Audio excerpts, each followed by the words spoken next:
Marcus Webb's repair station drifted at the edge of map space, a small collection of modules attached to a depleted mining platform that someone had abandoned decades ago. It wasn't much. Living quarters, workshop, storage bay, enough fusion capacity to run basic systems. But it was his, paid for with 10 years of military service and 5 more of corporate contract work he'd finally walked away from. Out here, 3 weeks from the nearest official outpost, Marcus fixed ships for traders who couldn't afford corporate repair rates, refugees fleeing conflicts they wouldn't discuss, explorers who valued discretion over credentials. He asked few questions, accepted payment in currency or barter, and generally kept to himself. After 20 years of seeing what happened when governments and corporations controlled critical infrastructure, isolation suited him fine. The distress signal came through at 300 station time, pulling Marcus from sleep with its automated priority alarm. He pulled up the sensor data, blinking away exhaustion. One vessel, approximately 15,000 kilometers out, no power signature, no response to automated hails, life support status unknown. Standard protocol for independent operators was clear. Report the distress signal to authorities, maintain distance, wait for official response. But Marcus knew that out here, official response might take 3 or 4 days. Whoever was on that ship would be long dead by then if life support had already failed. He made the decision in under 30 seconds. Suited up, prepped his repair shuttle, loaded emergency supplies, and the portable toolkit he'd assembled over years of impossible repairs. If someone was dying out there while he waited for proper authorities, he'd never forgive himself. The approach took 40 minutes. As Marcus drew closer, he got better sensor readings on the disabled vessel. It was beautiful, even dark and lifeless. Sleek lines that suggested wealth and sophisticated engineering. Hull material he didn't immediately recognize. Design aesthetics that marked it as clearly non-human construction. Definitely not a ship he'd seen before, which meant either very wealthy private owner or government vessel from a species that didn't frequent this region. Either way, someone inside was probably dying. Marcus docked with the standard emergency coupling, overriding the disabled ship's automated systems with mechanical force when electronic handshake failed. The airlock cycled with backup power reserves that were running critically low. When the inner door opened, emergency lighting cast everything in dim red that made the elegant interior look like a failing heartbeat.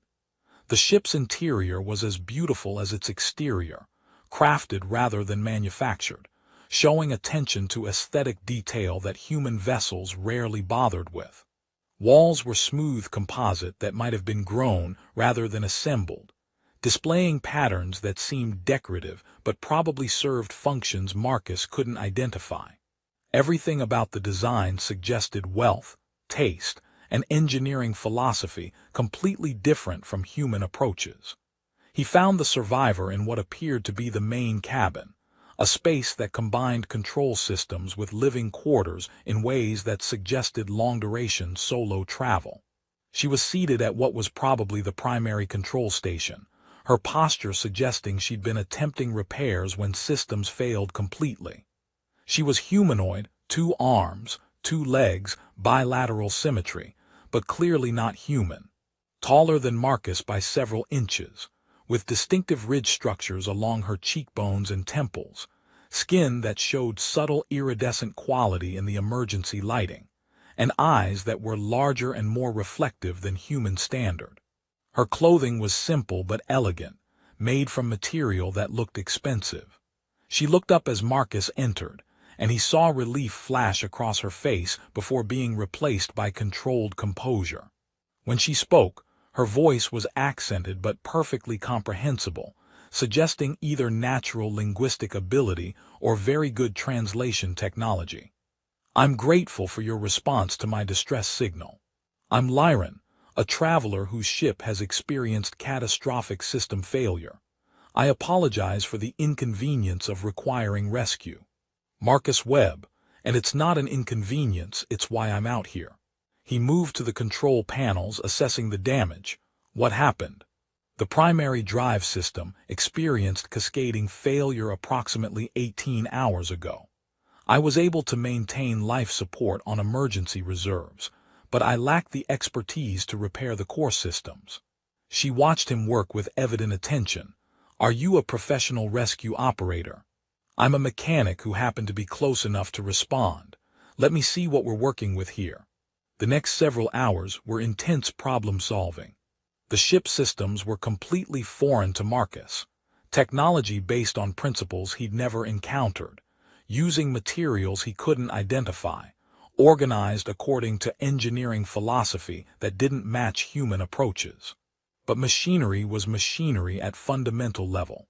Energy had to flow, components had to connect, systems had to interact according to physical laws that didn't care about species differences.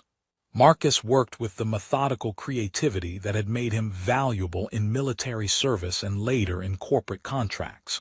When standard approaches didn't work, he improvised. When Verath technology didn't interface with his tools, he adapted. When proper repair was impossible, he created functional workarounds using human mechanical principles applied to alien systems. Lyran watched him work with what seemed like fascination, asking occasional questions about his decision-making process, his diagnostic approaches, his willingness to modify systems he didn't fully understand. You're very confident working with unfamiliar technology, she observed after he'd bypassed 3 failed systems with improvised mechanical linkages. I'm confident that physics works the same everywhere. The specific engineering might be different, but energy flow, mechanical advantage, thermal management, those principles are universal. He was elbow-deep in what he thought might be a power distribution node, rewiring connections by feel because he couldn't fit proper tools into the access space. Your people build elegant systems, but elegance sometimes means fragility. My modifications aren't pretty, but they'll get you to proper repair facilities. Why did you respond to my distress signal? You had no obligation to assist. Marcus paused, surprised by the question. You were stranded and in danger. I had the skills to help. That's the whole reason. What other motivation would I need? The question seemed to puzzle her in ways Marcus didn't understand, but he was too focused on the repairs to pursue it. After 12 hours of continuous work, running on stimulants and stubbornness, Marcus finally restored enough functionality to matter. The drive wouldn't operate at full capacity. His improvised repairs were adequate but crude, but it would move the ship at reduced speed. Life support was stable. Critical systems were functional.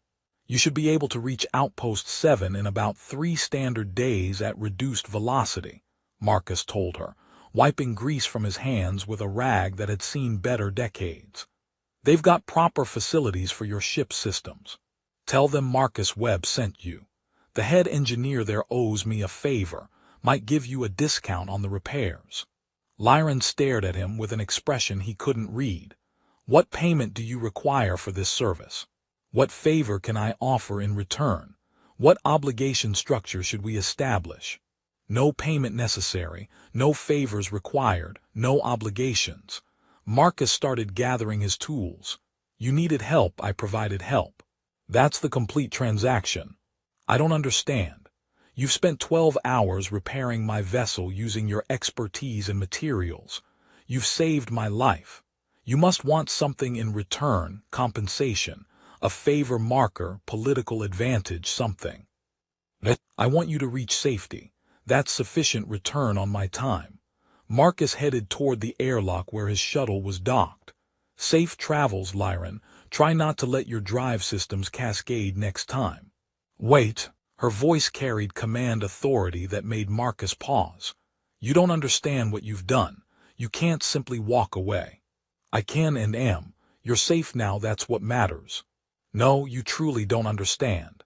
She moved to the control panel, and suddenly the ship systems flared to life beyond the minimal repairs Marcus had made.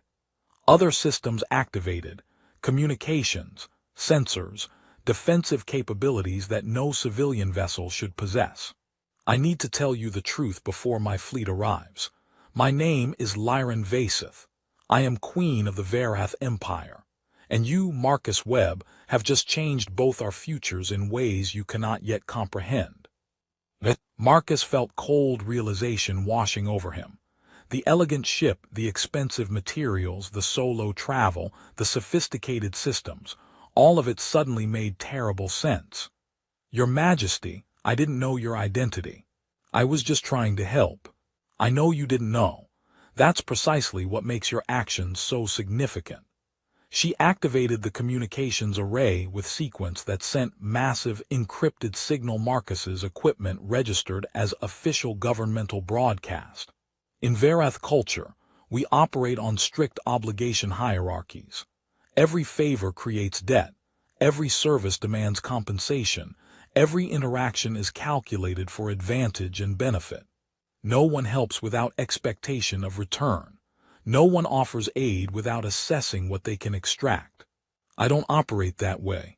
I helped because you needed help. Exactly. You violated every assumption my people hold about social interaction, about power dynamics, about how civilized beings relate to each other. She was watching him with intensity that made Marcus profoundly uncomfortable. You helped your queen, though you didn't know I was queen, asking absolutely nothing in return. Do you understand what that means in my culture? I'm guessing it means I've created some kind of diplomatic incident. It means you've earned the right of proximity. By Varath law that predates our modern government by millennia, anyone who restores a sovereign's lifeline without demanding obligation or compensation earns the right to stand at that sovereign's side as advisor, equal voice, and protector. You saved my life asking nothing. That grants you position and authority you never sought. I don't want political position. I'm a mechanic who lives alone at the edge of nowhere specifically to avoid exactly this kind of complication. I understand. And if you refuse my offer when I make it formally, I'll respect that refusal. But I need you to understand what you've demonstrated through your actions. She moved closer, her eyes showing emotion Marcus couldn't quite identify. I am queen of an empire of billions. I have thousands of advisors, millions of subjects, fleets that could destroy solar systems. And I have not one single person who would help me without calculating what they could gain from my gratitude. Until today. Until a human mechanic answered my distress call and fixed my ship because I needed help. Marcus was processing too many implications at once. Through the viewports, he could see massive vessels beginning to appear from hyperspace, a fleet materializing in response to Lyran's signal, warships that made his repair station look like a child's toy. Your fleet is here. You should go with them, get proper repairs, return to your empire. Thank you for the explanation about your customs, but I'm not interested in political positions or formal roles. I just wanted to help. And I'm offering you choice. Lyran's voice dropped to something almost intimate despite the formal words. When my fleet docks, when my advisors and security detail and all the apparatus of government surrounds me again, I will make a formal offer. Come with me, human. Not as subject, not as servant. As counselor with right of proximity, the first person in my life who helped me without agenda, the first voice I can trust to speak truth rather than calculation. What if I refuse? Then you return to your station with my gratitude and no obligation, no consequence, no debt. The choice is entirely and genuinely yours. She held his gaze. But I hope you'll consider accepting. My empire is wealthy and powerful and profoundly broken by the very obligation structures that created that wealth and power. We've built civilization on transaction rather than trust, on calculation rather than compassion. You demonstrated in 12 hours of ship repair that different approaches exist, that genuine help without expectation is possible. You want me because I'm different from your people. I want you because you help me expecting nothing, and that's so rare in my experience that it might be revolutionary. I want your human perspective on problems my people's cultural assumptions have made invisible. I want someone at my side who will tell me truth, because it's true rather than because it serves their interests. She gestured toward the viewports where her fleet was establishing formation. I'm offering you something difficult and complicated and occasionally dangerous. You'll face opposition from traditionalists who see you as foreign corruption. You'll make mistakes through ignorance of our customs. You'll be used as political symbol by factions you don't understand. But you'll also have opportunity to help millions of people, to prove that obligation isn't the only foundation for civilization, to demonstrate that trust is possible even in contexts built on transaction. The first of the fleet vessels was docking with Lyran's ship. Marcus could see armed personnel preparing to board, could imagine the chaos about to unfold as Varath security discovered their queen had been alone and in danger.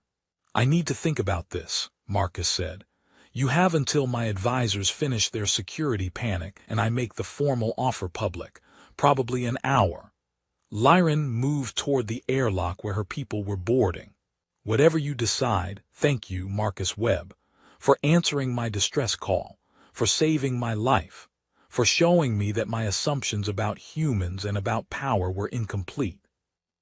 Then the airlock opened, and she was surrounded by her people, guards in elaborate armor, officials whose bearing suggested high rank, all of them showing relief and barely controlled panic at finding their queen alive but unprotected. Marcus stood in the ship he'd repaired, watching through viewports as the Varath fleet established protective formation, as shuttles ferried personnel between vessels, as the apparatus of governmental power mobilized around one woman who'd been alone and dying until a human mechanic answered her distress call. He'd come out here to escape exactly this kind of political complexity. And now, he was being offered a position at the heart of an alien empire, asked to serve as advisor to a queen who saw him as proof that her entire civilization's social foundations were flawed. All because he'd answered a distress signal and fixed a broken ship, asking nothing in return. Through the viewports, Marcus could see Lyran being escorted to her flagship, surrounded by security that had clearly failed to protect her during whatever circumstances led to her solo travel. She looked back once toward the ship he'd repaired, toward where he stood making impossible decisions. He had maybe an hour before she made her formal offer. An hour to decide if he'd spend the rest of his life as a mechanic fixing broken ships in comfortable isolation, or as a counselor trying to fix broken political systems in uncomfortable prominence. All because he'd seen someone in distress and done the simplest, most human thing possible. He'd helped. The Varath flagship was overwhelming in scale and precision. Marcus watched through the viewport of Lyran's damaged ship as the massive vessel maneuvered with the kind of perfect coordination that suggested both advanced technology and rigid military discipline. 12 warships total, arranged in protective formation that left no angle of approach undefended, moving with synchronized efficiency that made human fleet operations look sloppy by comparison. Within minutes of the flagship docking with Lyran's vessel, armed personnel began boarding. They wore armor that looked ceremonial and functional simultaneously, elaborate designs that probably signified rank and unit, but also incorporated technology Marcus recognized as serious military hardware. Their weapons were holstered but visible, their bearing suggesting professional soldiers rather than ceremonial guards. The officer who entered first performed a formal gesture toward Lyran that Marcus recognized as equivalent to a salute or bow, right hand to chest, head inclined precisely 15 degrees, held for exactly 3 seconds. When he straightened, his expression showed relief mixed with barely suppressed panic. "Your Majesty," he said with evident emotion straining against formal control, "we received your distress signal and mobilized the fleet immediately. Medical team is standing by, security is establishing protective perimeter, engineering corps is ready to assess your vessel's damage." He paused, seeing Marcus. Who is this human, and why is he aboard your ship without proper clearance or escort? This is Marcus Webb, Lyran said with formal authority that made her previous casual interaction with Marcus seem like a completely different person. He responded to my distress call when I was stranded with catastrophic system failure and failing life support. He boarded my damaged vessel alone, spent 12 hours performing repairs with improvised human engineering techniques, and restored sufficient functionality to ensure my survival. He saved my life asking nothing in return. The officer, Marcus would learn he was Admiral Keth V. O. Arabicrat Arabic Khalif Arabic Noon, fleet commander and head of royal security, looked at Marcus with an expression that cycled through confusion, suspicion, and something that might be very reluctant respect. A human repaired Varath royal systems. The disbelief was obvious and barely concealed. Using what expertise, with what authorization? He repaired what our own technology had failed to prevent from catastrophic cascade. Lyran corrected with edge in her voice. Using improvised techniques our engineering protocols would never have permitted. With creativity, our rigid systems couldn't accommodate. He succeeded where our sophisticated automation failed completely. Over the next several hours, Marcus was subjected to the most intense scrutiny of his life. Varath security wanted to understand exactly what he'd done to their queen's ship, whether he'd compromised any systems intentionally or inadvertently, whether his presence represented any threat to royal safety or governmental security. They examined his repairs with what seemed like equal parts professional interest and cultural incomprehension. A Varath engineer with rank insignia suggesting senior position studied Marcus's improvised power distribution bypass with expression Marcus couldn't read. These modifications are crude by our standards but functionally effective. He used mechanical advantage principles rather than our standard energy-based solutions. It shouldn't work according to our engineering models, but clearly it does work. Because physics doesn't care about your engineering models, Marcus said, too tired to be diplomatic. Energy has to flow somewhere. I gave it a path. That's the whole principle. The engineer looked at him with something between offense and curiosity. You modified royal systems without understanding their designed function or safety protocols. That demonstrates either remarkable confidence or dangerous ignorance. It demonstrates that your queen was dying, and I had limited time to prevent that outcome. Pretty safety protocols don't matter much if the person you're protecting is already dead. Admiral Keth intervened before the engineer could respond to what was apparently serious breach of protocol. The human will be questioned separately about his technical actions. Right now, we need to understand his presence here and his intentions regarding Her Majesty. Marcus was escorted to a secure room on the flagship, comfortable enough to not be a cell, but clearly designed for detention and interrogation. Over the next hours, he was questioned by multiple Varath officials about his background, his expertise, his reasons for being in this region, his political affiliations, his response to Lyran's distress call. He answered honestly because he had nothing to hide and was too exhausted to be clever. Yes, he was ex-military. Yes, he'd walked away from corporate contracts because he disagreed with their practices. Yes, he operated an independent repair station at the edge of mapped space, specifically, to avoid governmental and corporate oversight. Yes, he'd responded to the distress signal without checking identity or affiliation because someone was dying and he could help. You asked for no payment. One interrogator pressed.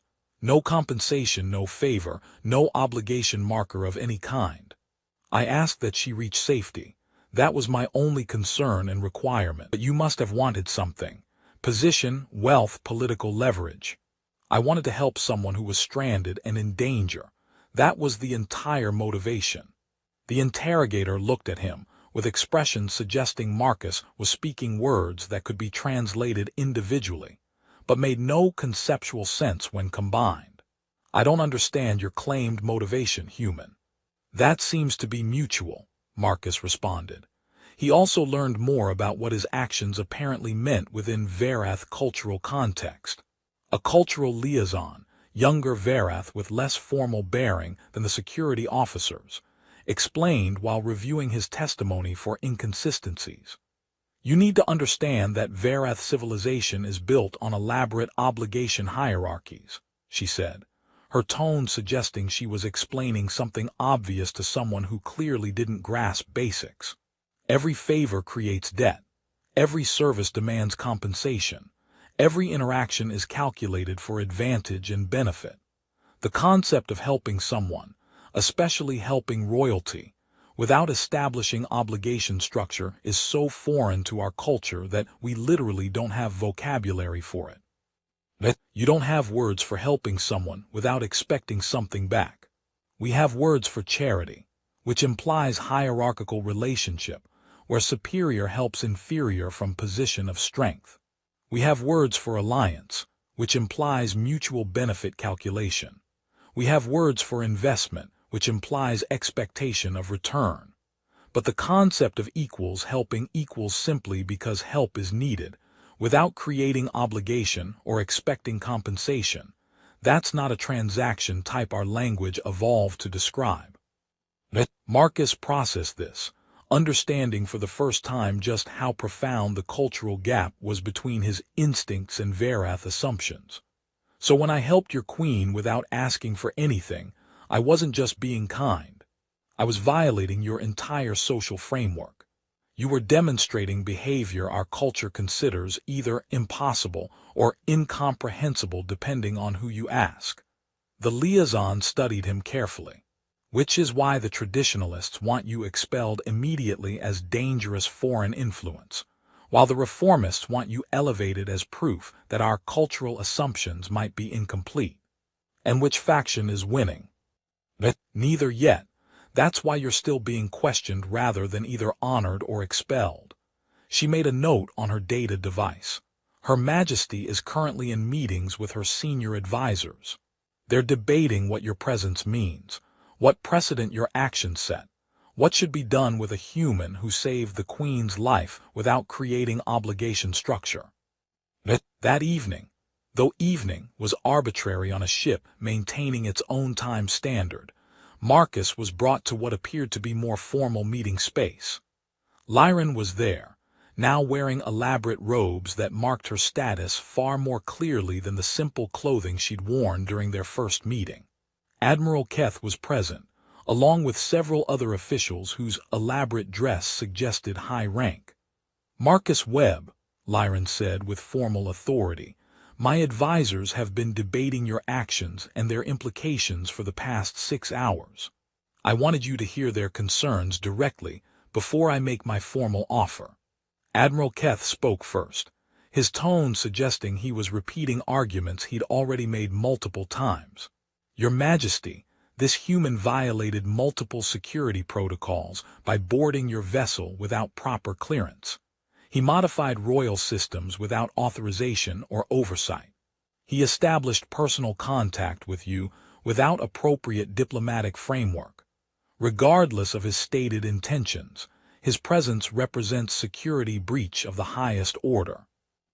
He also saved my life when your security protocols had failed to prevent me from being alone and dying in uncharted space. Lyran responded coolly. Perhaps we should examine which failure is more significant. Another advisor, older Varath with distinguished bearing, spoke more carefully. No one disputes that the human's technical intervention was valuable, Your Majesty. The question is what precedent his actions establish. If we honor him for helping without obligation structure, we undermine fundamental cultural principles that have organized our civilization for millennia. If we punish him for saving my life because he violated cultural expectations by not demanding compensation, we reveal that our cultural principles value transaction more than actual human, or Varath, welfare, Lyran countered. That seems like useful revelation, even if uncomfortable. The debate continued, with Marcus mostly silent because he didn't understand enough about Varath culture to contribute meaningfully. But he was learning that his simple decision to answer a distress call had created serious political crisis within their government. Finally, Lyran raised her hand, and the advisors fell immediately silent. "I've heard your concerns and recommendations. Now I'll tell you my decision. Marcus Webb will be offered the right of proximity as prescribed by our oldest laws governing sovereign obligation. He saved my life without demanding benefit. By tradition that predates our modern government, that grants him right to serve at my side as advisor with voice equal to my own in matters of counsel." "Your Majesty, granting right of proximity to a non-Varath is unprecedented," Admiral Keth protested. It violates nothing in the actual law, only in our assumptions about who the law applies to," Lyran interrupted. "The right of proximity specifies anyone who restores sovereign lifeline without demanding obligation. It doesn't specify species. Our assumptions are not law." She turned to Marcus directly. "I'm offering you formal position as counselor with right of proximity. You would have authority to speak with my voice in advisory capacity, access to all levels of government, protection under royal authority, an obligation to offer honest counsel without fear of reprisal. You would help me govern an empire that's forgotten how to trust, that's built prosperity on transaction rather than genuine cooperation, that needs to remember that different approaches exist." "And if I refuse?" Marcus asked. "Then you return to your repair station with my personal gratitude, with no obligation created, no consequence imposed, no debt recorded. The choice is genuinely yours." Marcus looked at the assembled advisors, seeing various expressions ranging from hope to horror at the prospect of his acceptance. He thought about his repair station, his isolation, his deliberate choice to avoid exactly this kind of political complexity. But he also thought about Lyran's earlier words, about being queen of billions with no one she could trust, about civilization built on obligation rather than connection, about how his simple act of helping had revealed assumptions she'd never thought to question. "I need to understand what I'd actually be doing," Marcus said carefully. "I'm a mechanic, not a politician. I don't know your culture. I'll violate protocols constantly through ignorance. I'll probably create diplomatic incidents just by asking obvious questions your culture has learned not to ask." "That ignorance is partially the point," Lyran said. "You'll see problems our cultural assumptions have made invisible. You'll ask questions our protocols have forbidden. You'll demonstrate approaches our rigid hierarchy has prevented us from considering. Yes, you'll make mistakes. Yes, you'll create complications. But you'll also provide perspective I desperately need and cannot get from advisors who have been trained from childhood to think within our cultural frameworks." "How long would this position last?" "As long as you choose to serve, and I remain queen. Either of us can end the arrangement at any time for any reason." Marcus made his decision, aware he was probably making a terrible mistake, but also understanding that walking away felt like abandoning someone who'd asked for help. "I'll try it, for a defined trial period, say 6 months. If it's working, if I'm actually useful, we continue. If it's disaster, I return to my station with no hard feelings." "Agreed," Lyran said, and Marcus saw relief flash across her face before being replaced by formal composure. Admiral Keth looked like he'd just watched someone volunteer for execution, but he didn't protest further.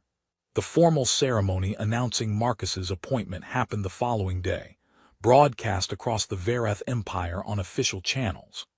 Lyran explained in carefully formal language that Marcus Webb, the human who had saved her life without demanding compensation, was being granted the right of proximity, and elevated to position of counselor with authority to speak in advisory capacity on matters of governance.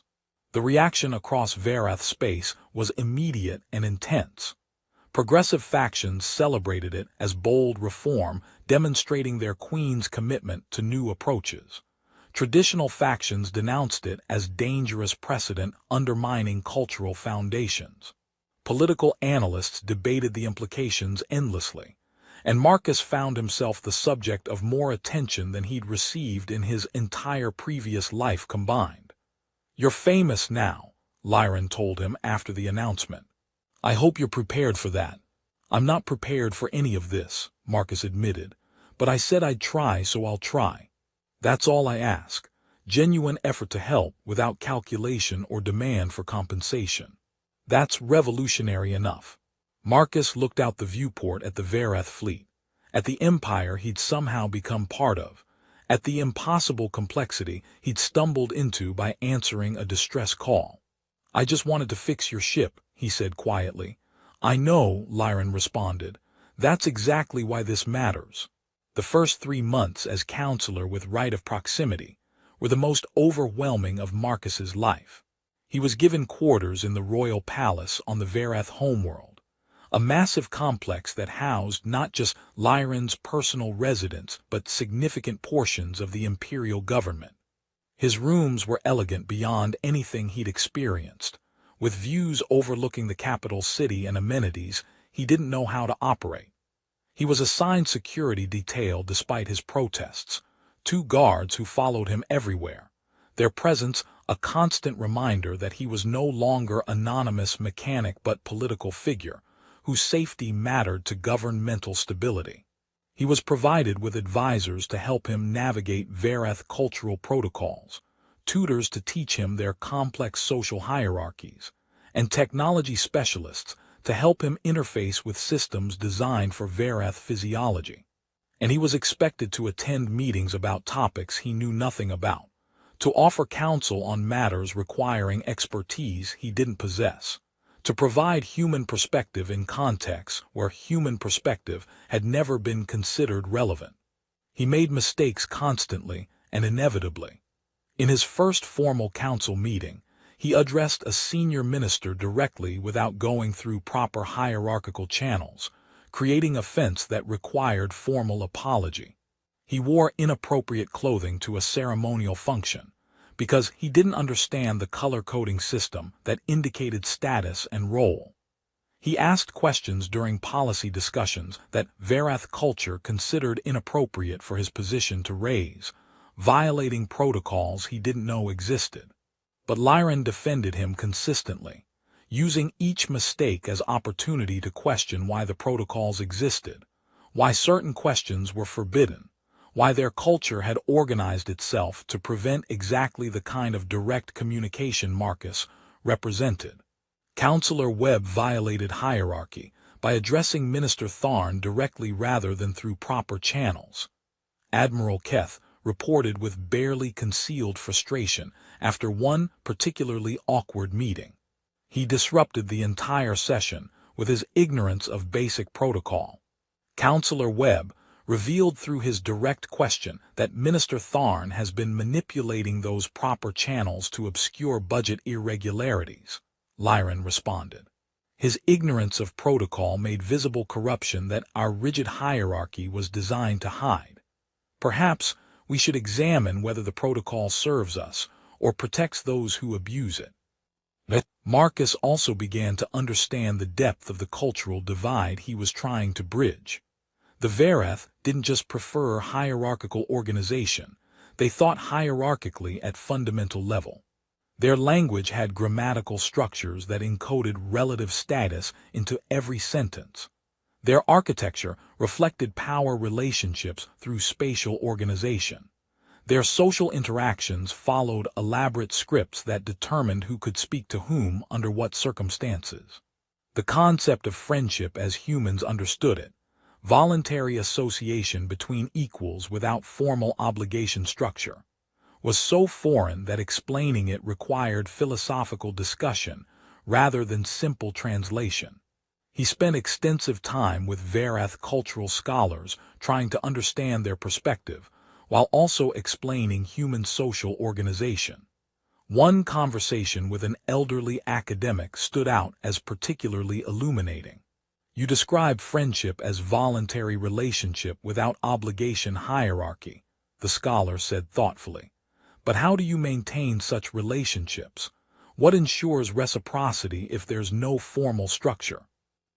Genuine care for the other person's well-being, Marcus explained. You help your friends because you want them to be happy and successful, not because you're obligated to help them or expect equivalent return. But what prevents exploitation?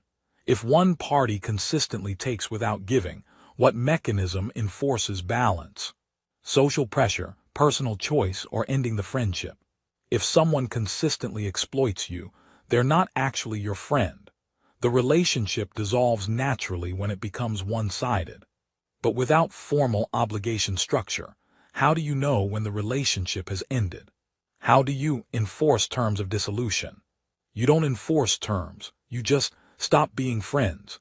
You stop calling them, stop spending time together, stop caring about their well-being. The scholar looked troubled by this explanation, but also intrigued. That seems remarkably informal and potentially chaotic, but also remarkably flexible in ways our rigid structures prevent. I begin to understand why Her Majesty values your perspective. Marcus also spent increasing time with Lyran herself, learning to navigate her dual role as sovereign and as something approaching friend. In public and formal settings, she was queen, formal, authoritative, maintaining perfect composure and appropriate distance. But in private conversations in her quarters or during informal discussions in palace gardens, she relaxed the formal persona enough to reveal the person beneath the role. Sometimes I forget which version of myself is real, she admitted during one of their evening conversations. The queen who maintains perfect composure and makes decisions affecting billions, or the person who nearly died alone in space because she couldn't trust anyone enough to bring them along. Both are real, Marcus said. People contain multitudes. Your queen, and you're also a person who values privacy and autonomy enough to take risks your security detail considers insane. My security detail considers almost everything I do insane, Lyran said with something that might be humor. Especially my decision to grant you right of proximity. Admiral Keth has submitted 3 formal recommendations that I terminate your position. Should you listen to him?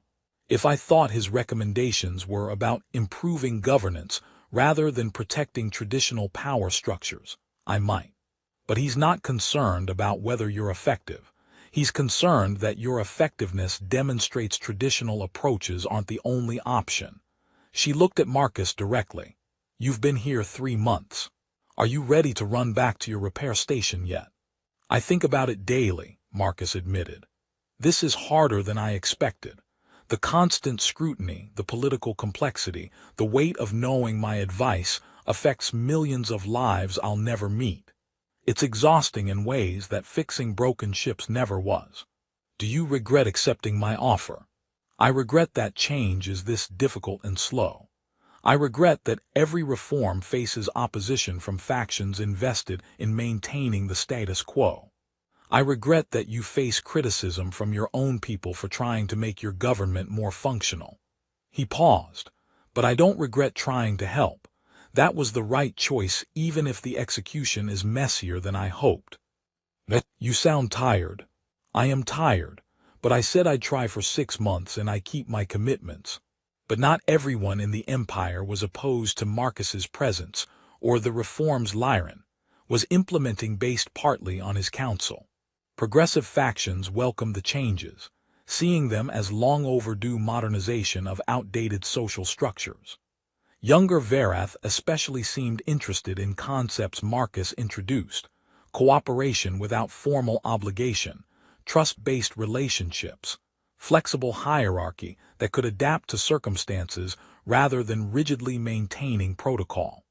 One young government official sought Marcus out specifically to discuss implementation of what she called trust protocols in her department. We've been testing the principles you described, allowing team members to make decisions without requiring approval through 6 layers of hierarchy, encouraging direct communication rather than formal channels, evaluating outcomes rather than protocol compliance. The results are remarkable. We're solving problems faster with more creative solutions, with better team cohesion. Your supervisors must hate it, Marcus guessed. They're deeply uncomfortable with the lack of formal structure, she admitted. But they can't argue with results. Our department's performance metrics have improved across every measure. Other departments are starting to ask how we're achieving our outcomes. And when they learn it's by reducing hierarchy and increasing trust. Some will implement similar approaches. Others will double down on traditional protocols. But the fact that alternatives exist, that you've demonstrated through your own example, and through Her Majesty's reforms that different approaches can work, that's changing the conversation across our entire government. 4 months into his position, Marcus was asked to provide counsel on a specific crisis that tested everything he'd been trying to teach about trust-based cooperation. A border dispute with a neighboring power was escalating toward potential military conflict. Traditional Verath approach would involve elaborate obligation calculations, formal alliance structures, carefully choreographed shows of force designed to establish hierarchical dominance. The senior council meeting debating response was tense. Military advisors recommended mobilizing fleet assets to demonstrate Verath power. Diplomatic Corps suggested building alliance network through formal obligation structures that would isolate the opposing power. Economic ministers proposed trade restrictions calibrated to cause maximum pressure while maintaining formal protocol compliance. Lyron listened to all the recommendations, then turned to Marcus. Counselor Webb, you've been quiet during this discussion. What would human diplomatic principles suggest in this situation? Marcus took a breath, aware that every official in the room was watching him, that his counsel would be analyzed and debated across the empire. Human diplomacy would suggest that escalating shows of force and rigid protocol compliance are probably trapping both sides in positions neither actually wants to maintain. If you could create space for honest discussion of actual interests rather than formal positions, you might find compromise that serves everyone better than conflict serves anyone. That's naive, one of the senior military advisors said dismissively. The opposing power will interpret any attempt at direct negotiation as weakness to exploit, or they're as trapped by their own cultural assumptions and obligation structures as you are by yours, Marcus responded. And they're looking for face-saving way to de-escalate, but can't admit that through formal channels that require projecting strength and maintaining hierarchy. You're suggesting we risk our strategic position on assumption that our adversaries want peace. Another advisor challenged. I'm suggesting that assuming they want conflict and can only be managed through force is exactly the rigid thinking that creates conflicts neither side actually benefits from. Try something different. Create back channel for honest conversation. Find out what they actually want versus what they're formally demanding. Look for compromise that lets both sides claim victory while avoiding war that serves no one. The room erupted into debate. Traditional faction insisted Marcus's approach was dangerously naive. Reform faction argued his principles had already proven valuable in other contexts. Military advisors worried about strategic vulnerability. Diplomatic Corps debated whether trust-based approaches could work in adversarial situations. Lyron let the debate continue for 20 minutes. You should send me back to my repair station, Marcus told Lyron after the incident. I'm creating more problems than I'm solving. You're revealing problems that already existed, Lyron corrected. The factions who tried to kill you have been undermining reform for decades. Your presence simply made their opposition visible rather than hidden in proper channels and formal protocols. That's not exactly reassuring. It's not meant to be reassuring. It's meant to be honest. She looked at him seriously. I won't force you to stay. If you want to return to your isolation and your simple mechanical problems, I'll provide safe transport and ensure no reprisals follow you. But I hope you'll stay. Not just because I need your counsel, but because what we're attempting matters. You're proving every day that obligation isn't the only basis for cooperation, that trust is possible even in contexts built on transaction. That threatens people invested in traditional power structures, which means it's working. Marcus decided to stay, though he accepted increased security and started taking the threats more seriously. The chapter ended with Lyron and Marcus standing on a palace balcony overlooking the capital city, watching celebrations following the peaceful resolution of the border crisis. "You saved more lives with that diplomatic counsel than I saved by repairing your ship," Marcus observed. "We saved lives," Lyron corrected. "Your human perspective revealed options our cultural assumptions had made invisible. That's what I brought you here to do. I'm still not comfortable with the political influence I seem to have accumulated." "Good, comfort with power is when power becomes dangerous." She was quiet for a moment. "Thank you, Marcus, for answering my distress call, for accepting my offer, for staying despite the assassination attempt, for being proof that my empire can change." "We're not done changing it," Marcus said. "And I suspect that assassination attempt won't be the last opposition we face." "I know, but we'll face it together. That's more than I had before you fixed my ship." They stood together watching the celebrations. This human mechanic and alien queen who'd formed partnership transforming an empire, all because he'd answered a distress call and helped someone asking nothing in return. 18 months after Marcus repaired Lyron's ship, the transformation of the Varath Empire was undeniable but far from complete. The changes they'd fought for, direct communication, trust-based cooperation, reduced obligation hierarchies, had been implemented in various governmental sectors with results that ranged from dramatically successful to predictably controversial. The diplomatic corps had fully adopted what they now formally called the Web Protocols, direct negotiation principles that had resolved multiple conflicts more efficiently than traditional obligation-based approaches. 3 separate border disputes had been settled peacefully, using methods Marcus had introduced, saving thousands of lives and preventing regional destabilization. Economic policies had been reformed to reward cooperative innovation rather than pure hierarchical advancement, leading to creative development in sectors previously stifled by rigid protocols. But opposition remained fierce and organized. Conservative factions had coalesced into formal political movement dedicated to preserving traditional Varath culture against what they called foreign corruption. Marcus had survived 2 more assassination attempts, each more sophisticated than the last. Political opponents of Lyron used Marcus's continued presence as evidence that she was unfit to rule, that she'd abandoned Varath cultural principles, that she was allowing dangerous human influence to undermine their civilization. Marcus had adapted to his role more successfully than he'd expected. He'd learned to navigate Varath political complexity, to understand cultural context even while questioning its assumptions, to offer counsel that respected Varath values while introducing alternative perspectives. He'd built working relationships with reform-minded officials, created alliances with factions that genuinely supported change, rather than just using reform rhetoric for political advantage. But he was also exhausted in ways that went beyond physical tiredness. The constant security concerns, the unrelenting political pressure, the weight of knowing his counsel affected millions of lives, all of it accumulated into weariness that sleep didn't fully address. He found himself missing his repair station more frequently, thinking about the simplicity of fixing broken machines rather than trying to repair broken political systems.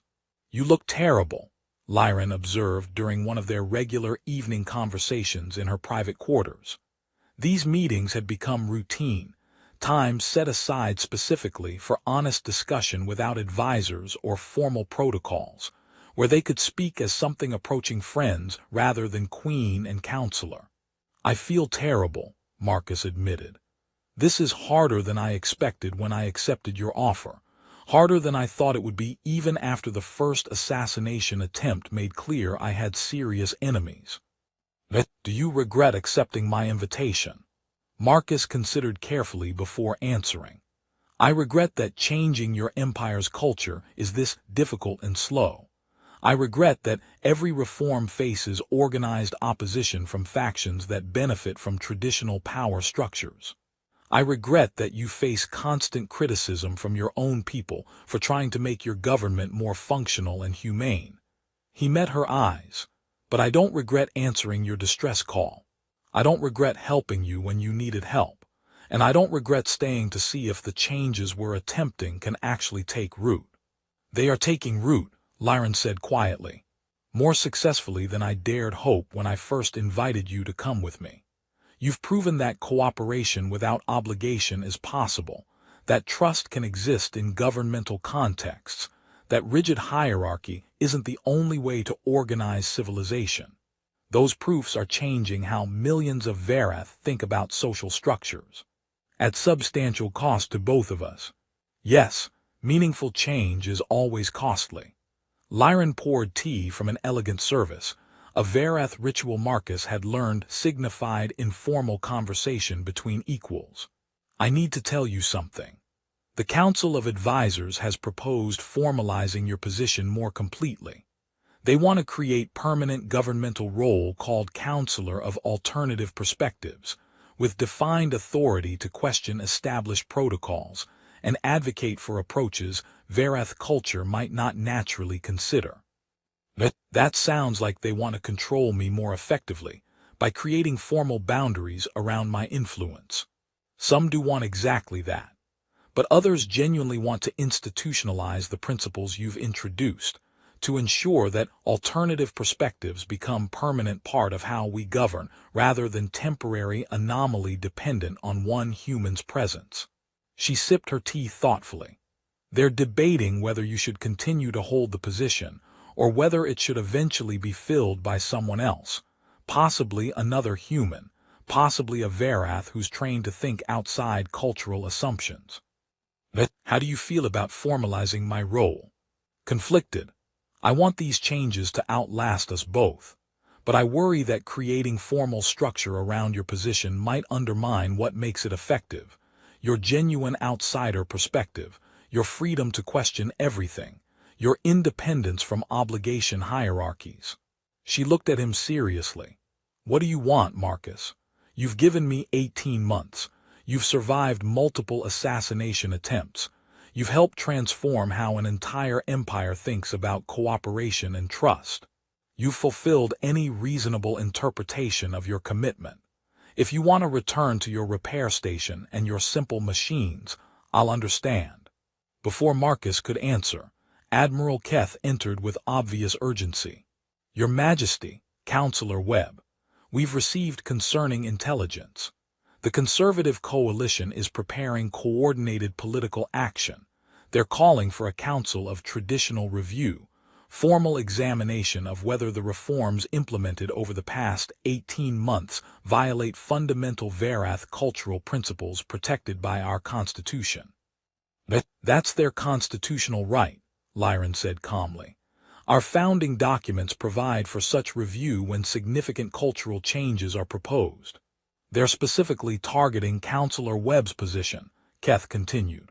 They're arguing that granting right of proximity to a non-Varath violates traditional understanding of sovereign authority so fundamentally that it constitutes illegitimate exercise of royal power.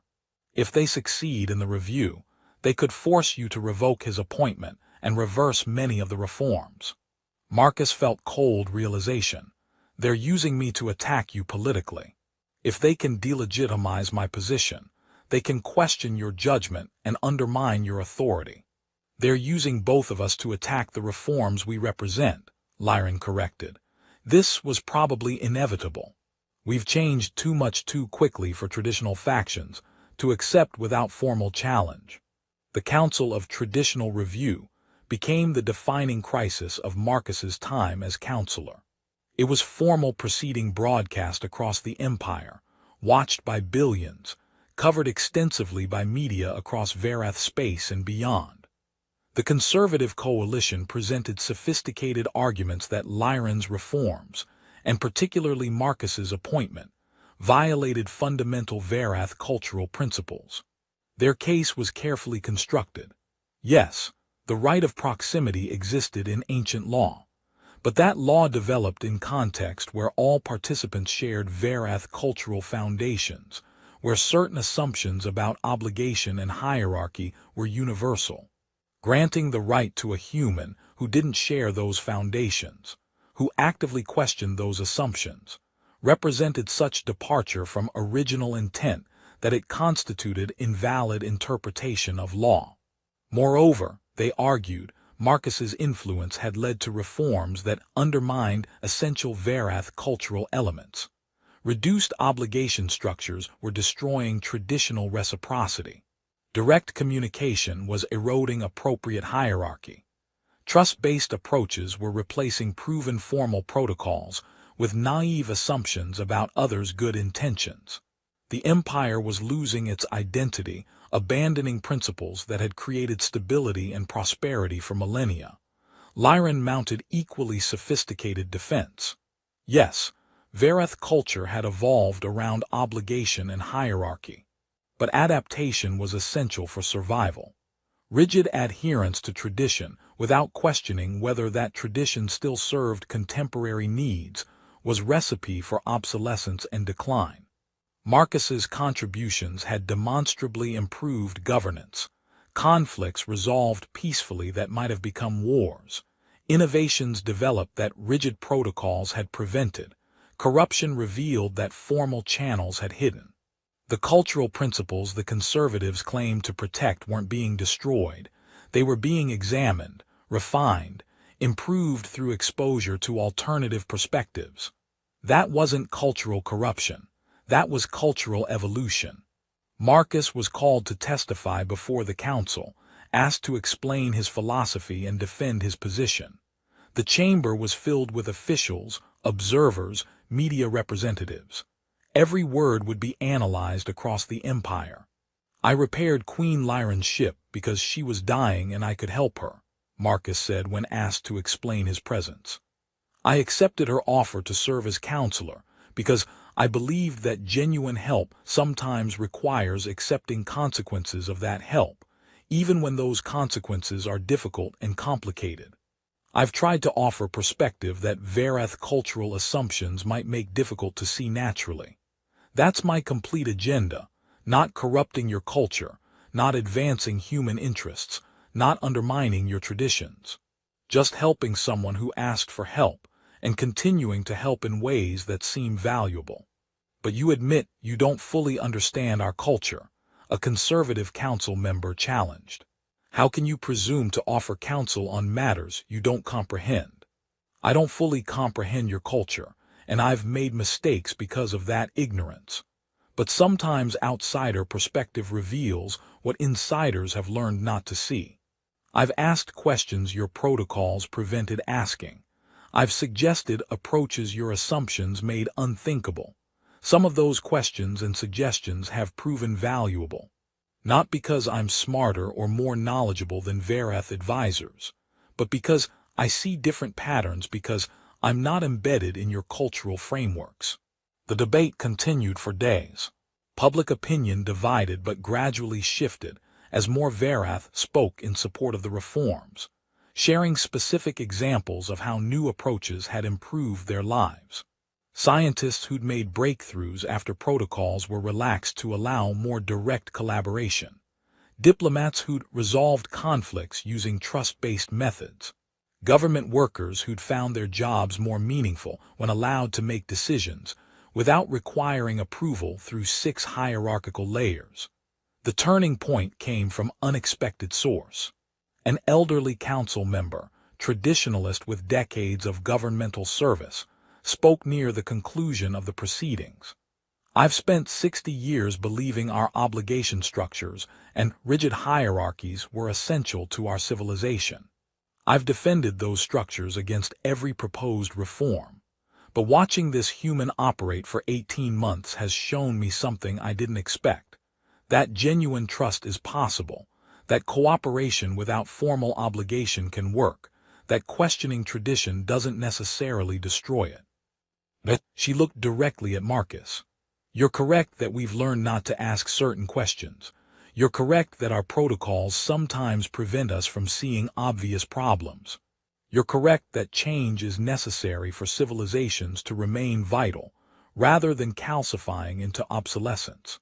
Then she turned to the conservative coalition.